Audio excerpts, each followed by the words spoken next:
Okay, we all know business owners are making 1,000 decisions a day, so let's talk about how logical expressions or true false statements can maximize your time. These if statements that you can use in Google Sheets and Excel can take your pondering moments and turn them into productivity moments. So let's talk about it. Over here, I have an example of a group of salespeople who are making sales in a specific month, and I want to compare two bonus structures that are possible for the company.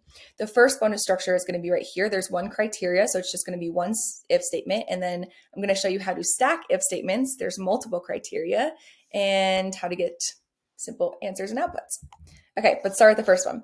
We're going to type equals if, open our parentheses, and I'm looking at sold amounts per month, so equals if F2, my sold amount, is greater than or equal to. Important to note here, you always need to put your caret before your equal sign or you'll get an error, which is super annoying, but that's both Google Sheets and Excel. So greater than or equal to $20,000. I could also type this, but I'm going to reference the cell so we can practice that way. I'm going to lock the cell so when I pull this formula down later, it doesn't move with me. Otherwise, we're going to be looking at some weird cells down here. So if sold amount is equal to or greater than or equal to $20,000, then pay them $4,000. So our first thing after the comma is if it is true. Then if it's false, I want to pay them $0. So statement, true, false value. And we'll hit enter there. I can auto-fill that, and we can see that only 4 people are going to be making commissions. That's fine. I have some additional kind of analysis over here, but let's move on to the next one so we can start comparing the two. This one's a stacked if statement, which means I'm saying if multiple times. If I was to say this out loud, I'm saying bonus them if they've made more than $17,000. Give them $1,000.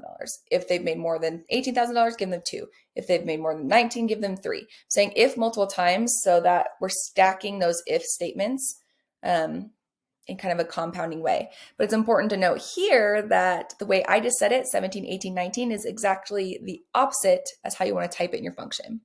The way that these sheets work is it takes that first if statement and prioritizes the output of that before anything else. Because we're going to be saying if the first statement is true, then great. If it's not true, try this other statement. If that one's not true, try another statement. So in stacking this, we're kind of stacking in that false section more than anything. So we want to think top down here. So we're going to type equals if total amount sold is greater than or equal to $19,000. I'm going to type it this time so you have the direct visual of how we're stacking. Then give them $3,000. If that's not true, we're going to move on to the next potential if statement. So we're going to type if again in the false section. We're going to reference F2 again, say if it's greater than or equal to $18,000, then pay them $2,000. And then in the false section, if $19,000 hasn't been reached, if $18,000 hasn't been reached, then let's check and see if $17,000, before we reference, we have to type if 17 or total months sold is greater than or equal to $17,000. Got ahead of myself there. Then give them $1,000. Now, because we have no more ifs, we just want 19, 18, and 17, we can finish this out with the if all of those are false, then give them $0.